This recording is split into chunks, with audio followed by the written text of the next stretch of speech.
Bonjour, je suis Isabelle Bonnefou, spécialiste du sommeil, et j'ai le grand plaisir de vous retrouver aujourd'hui pour le 6e épisode consacré au sommeil et aux conseils pour bien dormir.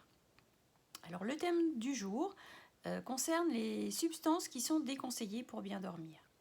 Alors c'est l'épisode un petit peu rabat-joie de la série parce que je vais vous parler de substances que nous avons plaisir à consommer mais qui malheureusement ont un effet plutôt négatif sur notre sommeil, dont la conséquence va être qu'il vaudrait mieux en limiter la consommation. Alors la première substance, c'est le tabac. On n'est pas toujours au courant que le tabac a un effet sur le sommeil. Et cet effet est négatif et malheureusement à tous les niveaux. C'est-à-dire que le tabac va premièrement allonger le temps d'endormissement, donc vous allez avoir du mal à vous endormir. Mais une fois endormi, il va fragmenter votre sommeil, c'est-à-dire vous allez vous réveiller assez souvent et le sommeil ne sera pas de bonne qualité, il ne sera pas très profond. Donc, que faire quand on est fumeur? Alors, idéalement, il vaut mieux arrêter de fumer, bien évidemment.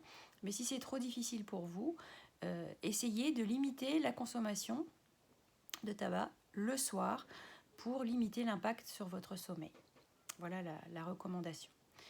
La deuxième substance qui est déconseillée pour bien dormir, c'est l'alcool. Alors pourquoi ? Parce qu'il diminue la sécrétion de mélatonine et du coup ça a un impact direct au niveau de notre sommeil. Alors vous avez déjà dû observer que quand on a bu de l'alcool le soir, en général on s'endort assez facilement. Ça c'est juste la première partie qui est plutôt sympathique. Par contre, pour le reste de la nuit, l'effet va être au contraire plutôt négatif, puisque comme le tabac, l'alcool va entraîner un sommeil plutôt fragmenté et un sommeil peu profond de mauvaise qualité. Donc même s'il va vous aider à vous endormir, ensuite vous allez le payer sur le reste de la nuit parce que le sommeil va être de mauvaise qualité. Donc la recommandation par rapport à l'alcool, si vous voulez vous faire plaisir, il vaut mieux prendre de l'alcool au repas du midi et ne pas en prendre le soir si vous avez la possibilité de choisir. Comme ça, vous vous faites quand même plaisir et vous ne pénalisez pas votre sommeil. La dernière catégorie de substances, ce sont les boissons qui ont un effet excitant. Donc dans cette catégorie, il y a le café et le thé qui sont bien connus. Et puis toutes les boissons excitantes, les sodas et tout un tas de boissons qui contiennent de la caféine.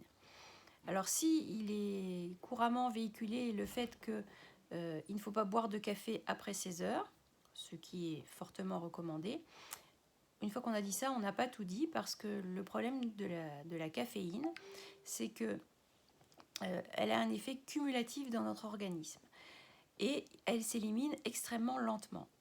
En pratique, pour éliminer la moitié de la dose que vous avez absorbée, il faut compter entre 6 et 11 heures selon les personnes.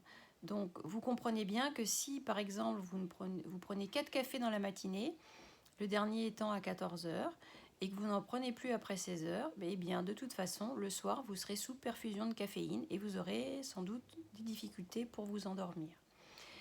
Donc, que ce soit pour le café ou pour le thé, la recommandation, c'est de plutôt vous faire plaisir le matin, soit au petit déjeuner, soit en arrivant au travail, de prendre un vrai café, un vrai thé. Et ensuite, dans la journée, si vous êtes des gros consommateurs, de choisir des boissons, donc du décaféiné, et pour le thé, du thé déthéiné, donc il y a du rooibos ou des tisanes, peu importe, mais de limiter cette consommation pour ne pas avoir d'effet négatif sur votre sommeil. Voilà, l'épisode de Rabat-Joie est terminé. J'espère que vous avez appris des choses intéressantes. Je vous donne rendez-vous pour le prochain épisode, l'épisode numéro 7, où nous allons traiter du stress. Je vous remercie pour votre attention et je vous dis au prochain épisode. Au revoir.